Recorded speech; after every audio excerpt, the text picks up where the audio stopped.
పరిశుద్ధాత్మ అనే మాట విని ఉంటే దాని అర్థమేమిటో ఎలా తెలుస్తుంది? మీరు బైబిలు మొదటి పేజీలో చూడాలి.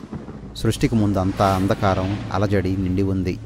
ఆ అల్లకల్లోల పరిస్థితి పైన దేవుని ఆత్మ అల్లల్లాడుతూ దానికి జీవాన్ని, అందాన్ని కలిగించడానికి సిద్ధంగా ఉన్నట్టు చూస్తాం. సరే, ఇంతకీ ఏంటి ఈ దేవుని ఆత్మ? దేవుని వ్యక్తిగత సన్నిధిని వెల్లడి చేయడానికి బైబిల్ రచయితలు వాడిన మాట ఆత్మ. దానికి వాడిన హీబ్రూ పదం రువాహ్. రువాహ్? అవును. ఆ పదం పలికేటప్పుడు మీ స్వరాన్ని నొక్కిపెట్టాలి. సరే, ఇంతకీ ఏంటది? రువాహ్ అంటే వేర్వేరు భావాలున్నాయి. అంటే వాటన్నిటిలోనూ కనిపించే ఒక లక్షణం దాని శక్తి. శక్తా? ఎలా? మేఘాలు కదలడం, చెట్లు అటూ ఇటూ ఊగడం వెనక ఏదో అదృశ్య శక్తి ఉంది. ఓహో, గాలి అంటే హీబ్రూలో అది రువాహ్. సరే, ఇప్పుడు గట్టిగా ఊపిరి పీల్చుకో. అది నీ లోపల ఉన్నట్టు నీకు తెలుస్తుంది కదూ? అవును, గాలి. స్పష్టంగా చెప్పాలంటే శక్తి. అవును. గట్టిగా ఊపిరి పీల్చడం ద్వారా నీ శరీరం పొందే లోతైన బలాన్ని కూడా రువాహ్ అనే చెప్పొచ్చు. దేవుని వ్యక్తిగత సన్నిధి గురించి బైబిల్లో వాడిన పదం ఇదే. గాలి, ఊపిరి ఏ విధంగా అదృశ్యంగా ఉంటాయో దేవుని ఆత్మ కూడా అదృశ్యమే. గాలి శక్తివంతమైంది. అదేవిధంగా దేవుని ఆత్మ కూడా. ఊపిరి మనకు జీవాన్ని ఇస్తున్నట్టే దేవుని ఆత్మ కూడా సమస్త జీవాన్ని నిలిచి ఉండేలా చేస్తాడు.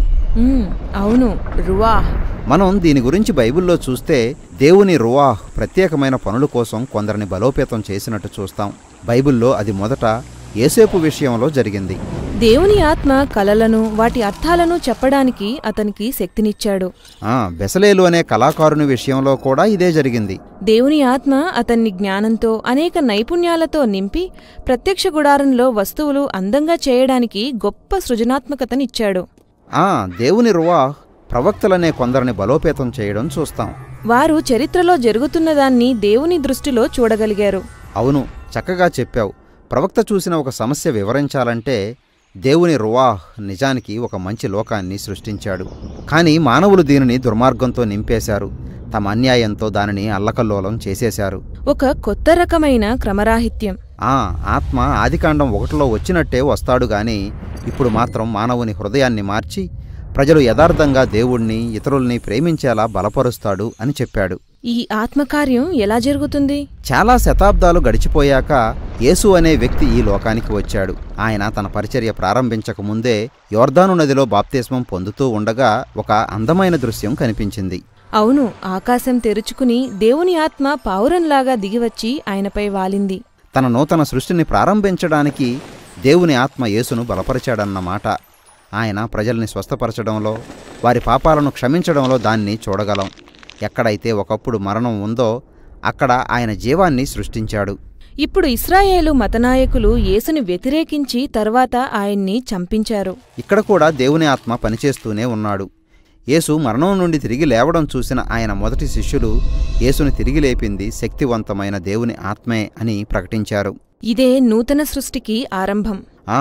అవును, ఆ సృష్టి కార్యం ఇంకా కొనసాగుతూనే ఉంది. యేసు చివరిగా తన శిష్యులకు కనిపించినప్పుడు ఆయన వారిపైన ఊది పరిశుద్ధాత్మని పొందండి అన్నాడు. ఆ తరువాత కొద్ది కాలానికే ఆయన శిష్యులందరిపైకి ఆత్మ దిగివచ్చి వారంతా ఈ కొత్త సృష్టిలో భాగంగా మారిపోయి సువార్త ప్రకటిస్తూ దేవుని ఆత్మశక్తితో ఆయన అదుపులో ఏ విధంగా జీవించాలో నేర్చుకున్నారు. కాబట్టి ఈనాడు కూడా ఆత్మ చీకటి స్థలాల్లో అల్లల్లాడుతూ ఉన్నాడు.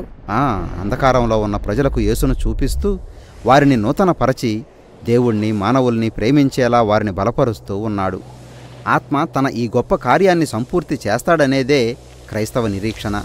దేవుని ప్రేమతో, ఆయన జీవాత్మతో పొంగిపొరలే ఒక కొత్త ప్రపంచంలో మానవాళి నివసిస్తూ ఉన్న ఒక గొప్ప దర్శనంతో బైబిల్ గ్రంథం ముగిసింది.